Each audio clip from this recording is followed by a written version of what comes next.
Sabi nila, kapag ipinanganak daw tayong mahirap ay hindi natin kasalanan. Ngunit pag namatay tayong mahirap ay mayroon na tayong kakulangan. Gasgas mang maituturing ang pahayag na ito, ngunit sa ilan ay hindi nila ito pamantayan. Mga taong pinagkaitan ng karapatan sa ilalim ng mga taong makapangyarihan. Posible kaya magkaroon ng pag-iibigan sa dalawang taong langit lupa ang pag-itan o ito magdadala sa kanila sa tiyak na kapahamakan. Paano ka makakatakas sa isang kasunduan kung buhay mo ang nakasalalay? Magandang araw mga kaibigan. Samahan niyo po akong muli para sa isang kwentong pag-ibig na aking ibabahagi sa inyo na tiyak na kapupulutan ng aral at magpapaantig sa inyong mga puso. Pero kung bago ka pa lamang ay pakilike po ng ating video. Pakiclick ng subscribe button, gayon din ang bell icon para lagi kang updated sa mga susunod ko pang upload.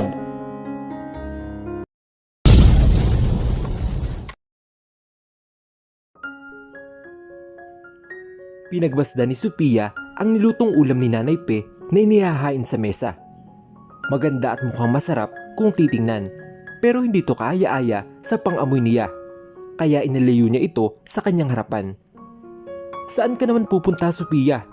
Kumain ka muna ng umagahan. Tawag nito, pero nagtuloy-tuloy siya sa paglabas ng bahay at nagtungo sa manggahan para maupo sa duyan. Umaga pa lang, pero yung pagod niya ay kagabi pa. Hindi na siya makakilos ng natural kapag kasama si Nanay Pe. Dahil batid niyang bawat kilos na ginagawa niya ay minamanmanan nito. Gustong gusto niya itong kumprontahin, pero natatakot siya sa pwede niyang malaman. Pakiramdam niya na kahit saan siya magpunta ay may mga matang nakatingin sa kaniya. Sophia, ano ba't nariyan ka? Hindi ka pa ba kakain? Napaangat ang tingin niya kay Nanay Pe. Nasinundan pala siya paglabas. Hindi pa po ako gutom, tipid niyang sagot. Tsaka, di ko po gusto yung ulam. Ayaw tanggapin ng sikmura ko. Ah, ganoon ba? Ano ba ang gusto mong kainin? Sabihin mo at ibibili naman kita. Kung kaya ko namang gawin, ako na ang magluluto para makatipid tayo. Ano ba ang hinahanap mo? Ano pong hinahanap ko? Tumingin si Sophia sa malayo. Katotohanan po. Ano? Katotohanan? Natatawang tanong ni Nanay Pe. Saan ba nakakabili ng ganon, Sophia? Mayroon ba nun dito sa atin? Hindi ko po alam. Kayo ba? Mayroon nun? Binalik niya ang tingin sa matanda na bakas pa rin ang pagtataka sa mukha. Nagtatanong kayo kung anong gusto ko, hindi ba? Gusto ko ng totoo, Nanay Pe. Gusto kong malaman kung sino ang pinaglilingkuran niyo at bakit niyo ginagawa ito. Unti-unting nawala ang pagtataka sa mukha nito nang marinig ang sinabi ni Sophia. Naging kalmado ang mukha niya at nagtatalo ang isip kung dapat ba siyang magsalita o magpanggap na walang alam.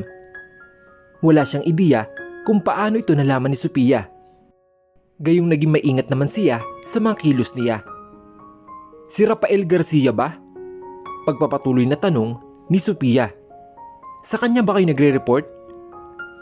Hindi ko siya kilala. Ano pong hindi kilala? Kitang-kita naman sa mukha ninyo yung totoo, Nanay Fe. Huwag na po kayong magpanggap dahil alam ko na. Sinubukan ni Sophia na hinaan ang boses niya pero hindi kaya dahil sa emosyong gustong kumawala sa kaniya. Nanlaki ang mata ni Nanay Pe. Diyos ko, wala na akong alam sa mga bagay na yun, Sophia. Labas na ako dun. Kung ganun, bakit? Bakit kayo tumanggap ng trabaho sa kanila? Bakit kailangan yung i-report ang bawat galaw ko sa mga taong iyon? Matagal na mayani ang katahimikan sa pagitan nila. Umiwas ng tingin si Nanay Pe at nagpakuwala ng malalim na buntong hininga bago sagutin ang paratang ni Sophia. Kailangan ko ng pera. Anito, hindi sapat ang kinikita ko sa pagtitinda ng mga gulay at prutas. Alam mo yan, Sophia. Sobrang kapos kami sa pera kaya tinanggap ko yung alok ng lalaki sa akin na bantayan at alagaan ka. Kapalit ng malaking halaga. Iyon lang naman ang ginagawa ko. Nagre-report lang ako sa kaniya. Sinasabi ko kung ano ang mga pangailangan mo para maibigay nila. Mariin siyang napapikit at napahilamos na mukha. Ibig sabihin, yung 2 kahon na natanggap niya ay galing talaga sa taong kinamumuhian niya? Naiinis siya pero wala siyang masumbat sapagkat naintindihan niya ang rason ni Nanay Fe. Dahil nanggaling na siya doon. Hindi lang niya maiwasang isipin at maramdaman na pinagkaisan siya ng mga taong akala niya ay mapagkakatiwalaan. Huwag mo sanang isipin na kaya kita pinakikisamahan ay dahil lang sa pera. Bukal ang loob kong tulungan at gabayan ka, sadyang kailangan ko lang din ng pera. Kaya nagre-report ako sa kanila tungkol sa iyo. Gaano na ho kayo katagal nagtatrabaho sa kaniya? Tanong ni Sophia. 1 linggo matapos mong tumira dito. Tugon ni Nanay Fe. May lalaking lumapit sa akin at nagbigay ng litrato mo. Sinabi niyang wag alisin ang mata ko sa iyo at tulungan ka sa lahat ng pangailangan mo. Pagkatapos noon ay binigyan ako ng cellphone na gagamitin ko para makontak sila. Sunod ang pera, kaya di na ako nakatanggi sa kanila. Nagpupunta ho ba siya dito? Tanong pa niya. Umiling si Nanay Fe. Hindi ko na siya nakita. Pero mayroon din siyang tao na inutusan para bantayan ka. Matangkad na tao. At sa pagkakatanda ko, naroon rin siya kahapon sa barangay noong nagpa-check up ka. Hindi na siya nagtanong pa dahil batid nito kung sino ang tinutukoy ni Nanay Pe. Iyong lalaki na nahuli niya kahapon na sumusunod sa kaniya. Patawarin mo ako, Sophia. Hindi ko gusto mangialam sa mga desisyon mo sa buhay. Pero, Nanay Pe, may gusto po akong ipagawa sa inyo. Aniya, saka tinitigan ang matanda sa harap niya. Naanimoy handang gawin ang lahat para lang mapatawad siya ni Sophia. 2:00 ang usapan pero maagang dumating si Sophia sa lugar kung saan napagkasunduan na magkikita. Sa isang coffee shop nila pinili para tahimik at walang ibang tao ang maaari makiusyuso sa kanila. Tumingin siya sa labas at pinagmasdan ang mga tao sa kalsada. Ngayon na lang ulit siya nakalabas at tila isang bata nang lilibang sa mga nagdadaang sasakyan. Iba't ibang senaryo ang napapanood niya sa labas. May mga batang namamalimos, mga magkakaibigan na nakatambay sa isang bench at hindi mawawala ang mga magkasintahan na animoy sila lang ang tao sa mundo kung magharutan. Hindi niya maiwasang mapangiwi bago alisin ang tingin sa labas at madako ang tingin sa entrance ng coffee shop. Doon pumasok ang isang tao na hindi niya inaasahang makita. Na magtama ang kanilang mga tingin ni hindi siya nito nakuhang ngitian o tanguan. Dumiretso lang ito sa mesa kung nasaan siya bago maupo sa silyang nasa harap niya. Hindi siya makakapunta. May emergency meeting sa kumpanya. Ani ni Arthur. Talaga lang ha? Sumandal si Sophia sa inuupuan niya. Paano yan? Siya ang gusto kong makausap. Hindi ikaw. Sumilay ang tipid ng ngiti sa labi ni Arthur. Walang pinagbago. Matilim pa rin ang dila mo. Hindi niya makuha mag-react. Matagal niyang tinitigan si Arthur. At pinag-iisipan kung dapat ba na siya na lang ang kausapin niya tungkol sa bagay na dapat ay si Rapel ang unang makakaalam. Bakit ba siya nag-abala pa na ipahanap ako? Kung sa huli ay didispatchin niya lang ako. Hindi maiwasang itanong ni Sophia. Dahil nakaparma ka sa kontrata na pinagkasundan yung dalawa. Hindi mo ba naalala? Tanong ni Arthur. May kinuha siyang papel mula sa loob ng suit na kanina niyang suot at ibinaba sa mesa sa pagitan nila. Kung tutuusin, pwede kang kasuhan sa ginawa mong pagtakas.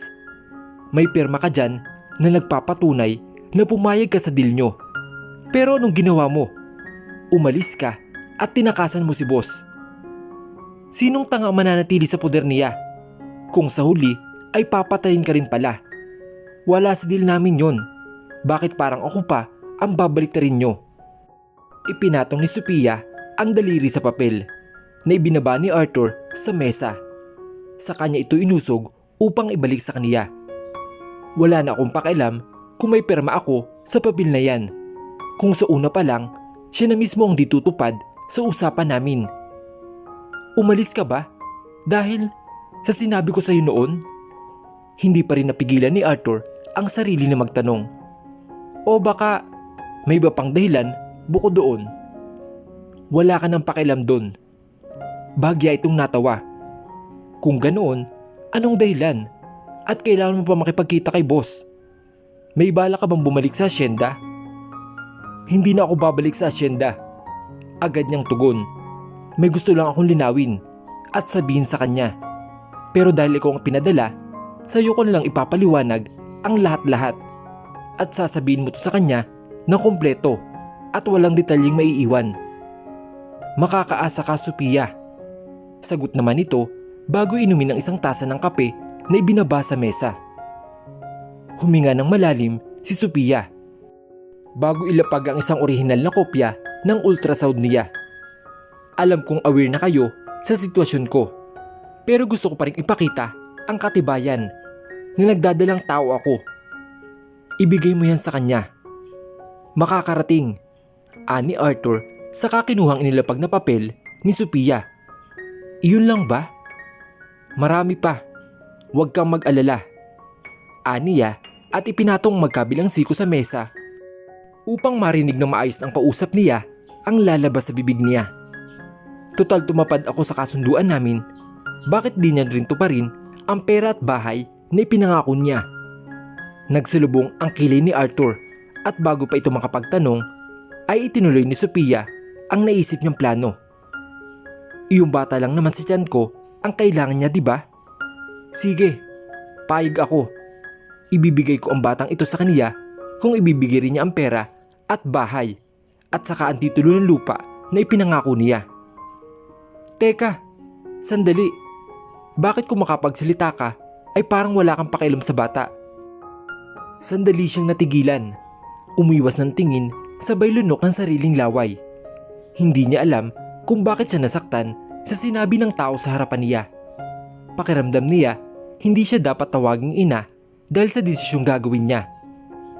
Sa oras na ipanganak ko siya, sa akin muna siya ng ilang taon. Wala sa sarili niyang sambit habang pinagmamasdan ang sariling refleksyon sa mesa. Ako muna mag-aalaga sa kaniya bilang isang babae at bilang isang ina. Isang malaki at magarang bahay ang bumungad kay Sophia nang siya'y makababa ng kotse. One-story house lamang ito pero sobrang laki pa rin ito para sa kanya at sa magiging anak niya. Sa isang exclusive subdivision ito nakatayo kaya lahat ng mga bahay dito ay milyones ang halaga. Iba-iba ang estilo na anime may kompetensya. Pwede ka nang pumasok sa loob, ani Arthur saka sumandal sa kotse at naglabas ng isang stick ng sigarilyo. Dahil mukha naman itong walang planong pumasok sa loob. Iniwan niya si Sophia na sabik na makita ang bahay na titirhan niya. Isang araw matapos ang naging usapan nila ni Arthur, dumating agad ito kinabukasan na may dalang sagot. Pumayag na si boss sa gusto mo. Ngayon mismo. Pinasusundo ka na rin niya para ihatid sa magiging bagong bahay nyo. Wala ka nang kailangan dalhin. Dahil lahat ng kailangan mo ay kumpleto na. At kung may kulang pa, ay ibibigay sa iyo agad. Iyon ang eksaktong sinabi ni Arthur nang puntahan siya nito sa mismong bahay. Maraming nagtaka at nagulat sa biglaang pag-alis niya sa nayon, kung saan pansamantala siyang nanirahan pero wala naman siyang nagawa dahil buo na ang desisyon ni Sophia. Hindi siya nakapagpaalam ng mga ayos sa mga naging kapitbahay niya dahil sa pagmamadali ni Arthur. Si Nanay P naman ay pinatawad na niya dahil kung tutuusin, halos wala rin silang pinagkaiba na gagawin ang lahat para lang sa pera. Napalapit naman ito sa kanya at malaki rin ang naitulong ng matanda sa pagiging pamilyar niya sa probinsya. Hindi maitatanggi na marami siyang natutunan at nalaman dito. Magandang tanghali, senyora. Napatingin si Sophia sa tatlong babae na sumalubong sa kanya pagkapasok niya sa sala. Ang isa ay pamilyar sa kanya dahil isa ito sa mga kasambahay ng hasyenda. Si Manang Linda. Kayo ang makakasama ko dito? Tanong niya at tumangaw ito sa kaniya. Kami rin ang mag-aasikaso sa iyo habang ikaw ay nagdadalang tao. Sambit ng isa na mukhang kaedad lang niya. Kung nagugutom na kayo, hayaan yung dalhin namin kayo sa dining area para mananghalian. Mamaya na po siguro. Gusto ko pa kasing libutin yung kabuuan ng bahay. Aniya, saka naglakad-lakad sa buong sala para tingnan at suriin ang bagong bahay na titirhan niya. Marami ng gamit sa loob kagaya ng sopa, mesa, TV at ilang palamuti na nagbigay kulay sa sala. Hindi siya malungkot tingnan, hindi tulad sa asyenda. Pumasok siya sa isang kwarto na sa tingin niya ay sa kaniya. Malaki ang kama na 3 yatang tao ang kasya dito. May malaking aparador na puno ng damit at gamit na kung di siya nagkakamali, ito rin ang iniwan niya sa asyenda. Hindi niya tinapon. Bulong niya dahil kompleto pa ang gamit na bili niya noon kasama ang tao ni Rafael. Nang lumabas siya sa kanyang kwarto ay nagtungo naman siya sa kaharap na kwarto at halos lumuwa ang kanyang mga mata na makita ang nasa loob. Isang malaking baby crib na napapalibutan ng mga manika at laruan. Kulay gray ang team ng kwarto at hindi niya magawang umangal dahil di pa niya alam ang gender na bata sa tingin niya. Maaliwalas naman sa mata niya ang kabuuan ng silid at saglit siyang natigilan na makita ang isang disenyo na nakadikit sa pader ng kwarto. Mommy plus daddy plus baby equals one happy family. Tila may humaplos sa puso ni Sophia nang matapos makita ang disenyo na yon. Isang masayang pamilya. Posible nga ba itong mangyari sa kanilang dalawa ni Rafael? Napaharap si Sophia sa isang malaking salamin habang pinagmamasdan ang kanyang kabuuan. Malaki na ang kanyang tiyan. Ramdam na rin niya ang pagsipa ng bata sa loob nito. Na minsan ayaw niyang maramdaman dahil sa nerbiyos. Natatakot kasi siya na baka bigla itong lumabas, gayong normal naman ito kapag malapit na ang kabuuanan ng isang buntis. Kakaiba sa pakiramdam sa tuwing ito'y gumagalaw sa sinapupunan niya. May takot pero mayroon din kasamang saya at tuwa sa kaniya. Minsan nga, nagiging emosyonal siya sa tuwing nagpaparamdam ang bata na animoy sabik na lumabas na. Hindi niya alam kung bakit pero nitong mga nagdaang buwan, nagiging iyakin siya sa maliliit na bagay. Ultimo ang panonood ng pelikula na may nakakaiyak na eksena. Nadadala siya na hindi naman niya ugali noon. Senyora, narito na po ang pagkain pinadeliver nyo. Dadalhin ko na lang ba dyan sa kwarto ninyo? Tanong ni Manang Linda matapos siyang katukin sa kwarto. Hindi na po, lalabas na lang po ako. Kinuha ni Sophia ang kanyang hair clamp para iipit sa kanyang mahabang buhok na hanggang baywang na. Kagabi pa nagtatalo ang isip niya kung dapat na ba itong pagupitan pero nanghihinayang siya sa haba nito. Nang lumabas siya sa kwarto ay dumiretso sa kusina at doon nakita niya ang pagkaing pinadeliver niya mula sa isang fast food chain. Naamoy pa lang niya pero iba na ang paglalaway niya. Agad siyang naupo sa mesa at tinanggal sa plastic bag ang pagkain na kagabi pa niya hinahanap-hanap. Spaghetti, fries, pizza at syempre hindi pwedeng mawala ang ice cream. Kain po tayo. Alok niya kay Manang Linda na naglagay ng isang baso ng tubig sa harapan niya. Manang Linda, pwede po bang pakiabot ng bagoong? Salamat po. Takha namang sumunod si Manang Linda sa pinasuyo sa kanya ni Sophia. At nang maibaba ito sa mesa, ay kaagad niya itong binuksan. At doon isinausaw ni Sophia ang fries. Napangiwi ang 3 kasambahay sa kanilang nakita. Pero imbis na magkomento, ay pinili lamang itong sarilinin at dedmahin. Pinagpatuloy naman ni Sophia ang kanyang pagkain na nakatulong para mawala ang pagkaburyo niya at pagkainit ng ulo sa maliliit na bagay. Ilang buwan na siyang nakatira sa malaking bahay na to pero madalang siya makakita ng mga tao sa labas. Masyadong tahimik ang subdivision at malayo ito sa probinsya na pinagtaguan niya noon. Tahimik at payapa rin naman doon, subalit di mo naman mararamdaman na mag-isa ka dahil sa mga kapitbahay na madaling makisama. Dito ni isa, wala siyang kakilala. Dahil di rin naman siya masyado naglalabas. Nang siya'y matapos, dumiretso siya sa sala para maupo sa sopa.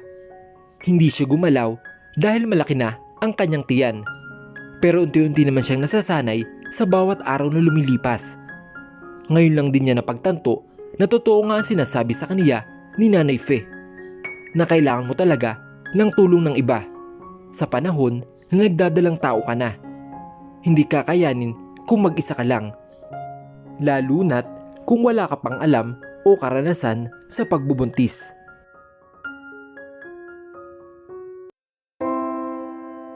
Ito na ba ang simula upang magkaroon ng dahilan para mapalipit ang loob ni Sophia at Rafael sa isa't isa? O isa lang itong dahilan para ipagpatuloy ang kanilang kasunduan?